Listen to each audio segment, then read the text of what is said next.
안녕하세요, 오라인입니다. 오늘은 쿠팡에 대해 이야기해 보도록 하겠습니다. 결론부터 말씀드리면 얼마 전 저는 쿠팡 계정 5개 전 계정이 영구 퇴점 조치당했으며 이제 더 이상 쿠팡에서 물건을 판매하지 못하게 되었습니다. 이제부터 그 이유에 대해 그리고 우리가 어떻게 대처해야 되는지에 대해서 이야기해 보도록 하겠습니다.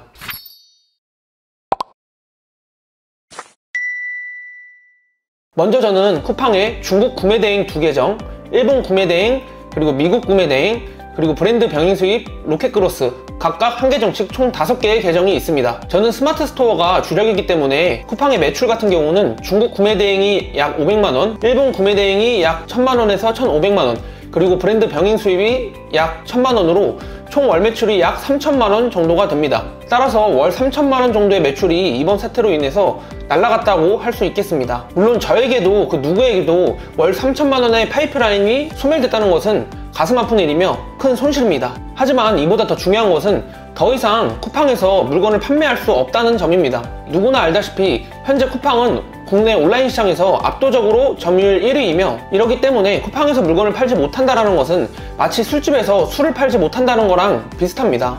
따라서 저는 현재 향후 회사 방향성에 대해 깊게 생각하고 있으며 여러분들이 저와 같은 상황에 처하지 않기 위해서 이제부터 자세하게 설명해 드리도록 하겠습니다. 구매대행의 경우 진입장벽이 낮고 온라인 사업에 대해 배울 수 있는 점이 매우 많으며 단기간에 돈을 벌기 매우 좋은 분야입니다.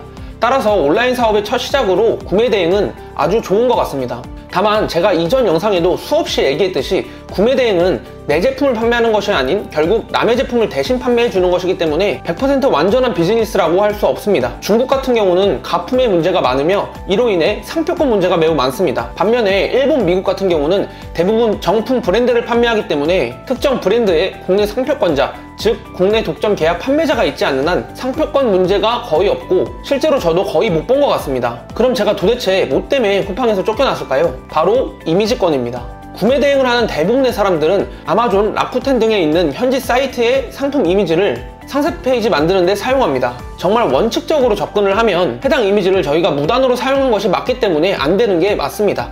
다만 거꾸로 생각해보면 우리 브랜드 제품을 자국도 아니고 해외에서 심지어 홍보해서 팔아준다는데 이를 제지하는 경우는 거의 못 봤고 실제로 제가 2년 반 동안 사업을 하면서 이미지권으로 문제를 삼는 브랜드를 5개도 못 본 것 같습니다. 또한 보통 마켓에서도 삭제 및 판매 중지 요청 정도만 하곤 합니다. 그런데 이번에 미국 구매대행 쿠팡 계정에서 저는 특정 브랜드의 이미지권으로 정지를 당했고 해당 계정뿐만 아니라 제 명의의 전 계정 정지, 추후 타 사업자로 입점 불가 통지를 받았습니다. 몇 해 경고 후 퇴점인지 타 계정까지 연계 정지된 정책이 무엇인지 등 쿠팡은 내부 심사 기준이라며 절대 알려주지 않고 우리는 정확한 기준에 대해 알 수가 없습니다. 그럼 우리가 이제 어떻게 대처해야 하느냐에 대해 이야기해 보도록 하겠습니다. 쿠팡이 문제 발생 단일 계정 정지뿐만 아니라 연계 계정 정지, 영구 퇴점 등 정책을 꺼내든 이상 프로그램 방식으로 많은 수의 상품을 등록하는 경우 지식재산권 측면에서 100% 완전할 수 없기 때문에 쿠팡 상품 등록 시 정말 유의해야 한다는 것은 맞는 것 같습니다.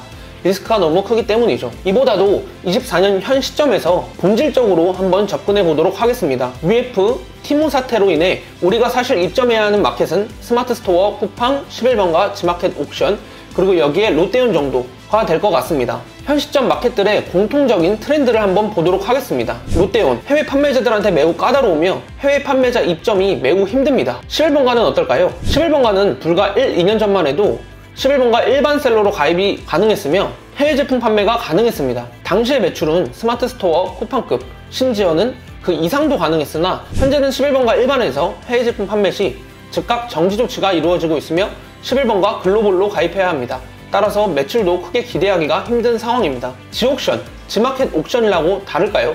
최근에 상품수 제한을 2000개로 제한하면서 프로그램식 상품 등록 판매자 유형을 배제하는 기조를 보이고 있습니다. 여기에 마지막으로 쿠팡 또한 구매대행 셀러, 위탁셀러 등 리셀러들에게 과감하게 정지 정책을 보이고 있습니다.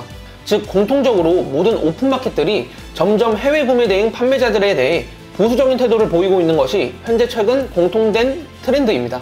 다만 저는 이번 사태를 겪고 이런 생각이 들었습니다. 그렇다고 해서 수요가 줄어들까? 중국 구매대행으로만 살 수 있는 대형 탈곡기가 필요한 농부 아저씨가 일본 구매대행으로만 살 수 있는 한정판 피규어가 필요한 피규어 수집가가, 미국 구매 대행으로만 살 수 있는 건강기능식품이 필요한 건강러가 현재 오픈마켓이 보이고 있는 이 트렌드 때문에 이 제품들이 필요 없어질까? 심지어는 이 트렌드를 알긴 할까? 맞습니다. 여러분, 위기는 항상 기회와 같이 찾아온다고 합니다. 수요는 동일하나 공급은 점점 줄어드는 이 상황, 엄청난 기회라고 생각합니다. 그리고 오픈마켓의 현 시점 이런 기조 때문에 점점 이 수요가 향후에는 스마트 스토어로 몰리지 않을까? 라는 예상을 조심스레 해봅니다. 그래서 우리는 안 되는 마켓을 과감히 내려놓고 지금부터 스마트 스토어를 천천히 키워나가는 것이 우리가 진짜 해야 될 일이지 않을까? 라는 말을 하며 오늘 영상을 마치도록 하겠습니다. 영상이 도움이 되셨다면 좋아요와 구독 부탁드립니다. 감사합니다.